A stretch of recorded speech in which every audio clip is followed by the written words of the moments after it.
le prof Urbain Amoa a écrit une lettre de félicitations à l'ambassadeur de la Côte d'Ivoire au Gabon, l'ex-ministre Kouadio Konan Bertin, KKB. Ce dernier a été nommé par le président Alassane Ouattara au poste d'ambassadeur au Gabon. La lettre du professeur Urbain Amoa au contenu riche de leçons, parle réconciliation, paix, amour et le pardon. Lisez l'intégralité de la lettre. Mes félicitations, monsieur le ministre Kouadio Konan Bertin, KKB, pour votre nomination au poste d'ambassadeur au Gabon, un autre grand pays d'Afrique.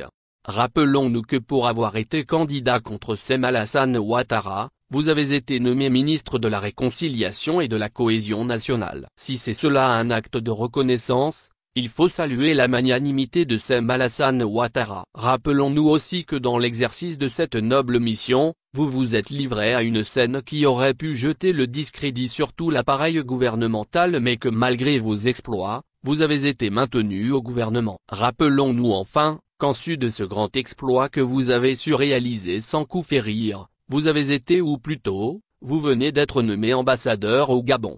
Dieu fasse que dans l'exercice de cette noble mission vous sachiez davantage écouter le discours des tambours royaux qui nous enseignent du fond de nos forêts sacrées que quand le rythme du tam-tam change, il faut changer de pas de danse.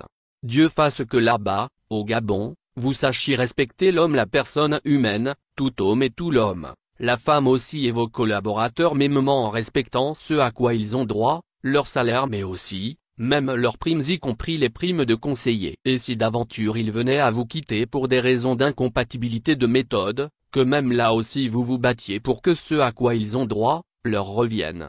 Dieu fasse que cette noble mission vous conduise plus loin et plus haut. Demain ... un autre jour. Et quant à votre excellence, Alassane Ouattara, puissiez-vous, de là où votre destin vous haïssait, nous offrir à la faveur de la célébration du 64e anniversaire de l'indépendance de notre pays la joie ou les joies ou encore la joie des joies, de jouir nous aussi des délices des vers d'un nouveau cahier, d'un retour au pays natal non plus avec Aimé Césaire, mais plutôt avec le citoyen Guillaume Soro et tous les leaders encore en exil s'il en est, mais aussi les délices d'une fraternité universelle sacrée et consacrée par la force de nos us et coutumes, avec nos frères et nos sœurs de l'Alliance des États du Sahel, et, en actionnant avec les chefs d'État de la CEDEAO les mécanismes et les vertus de la diplomatie coutumière africaine.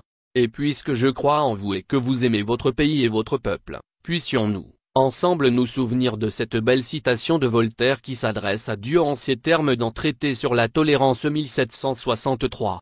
Tu ne nous as point donné un cœur pour nous haïr, et des mains pour nous égorger, fait que nous nous aidions mutuellement à supporter le fardeau d'une vie pénible et passagère, que les petites différences entre les vêtements qui couvrent nos débiles corps, entre tous nos langages insuffisants, entre tous nos usages ridicules, entre toutes nos lois imparfaites, entre toutes nos opinions insensées, entre toutes nos conditions si disproportionnées à nos yeux, et si égales devant toi, que toutes ces petites nuances qui distinguent les atomes appelés hommes ne soient pas des signaux de haine et de persécution. Merci à vous Alassane Ouattara, président de la République. Merci à vous Alassane Ouattara, chef de l'État. Merci à vous, l'homme Alassane Ouattara, ce frère humain nôtre. Bonne fête à toutes et à tous. Que la volonté de Dieu soit faite pour le bien-être de chacun, de toutes et de tous. Urbain Amoa, titulaire de la chaire virtuelle de la diplomatie coutumière africaine, ambassadeur de la culture, de la paix, de la chaire UNESCO, officier de l'ordre des arts et des lettres,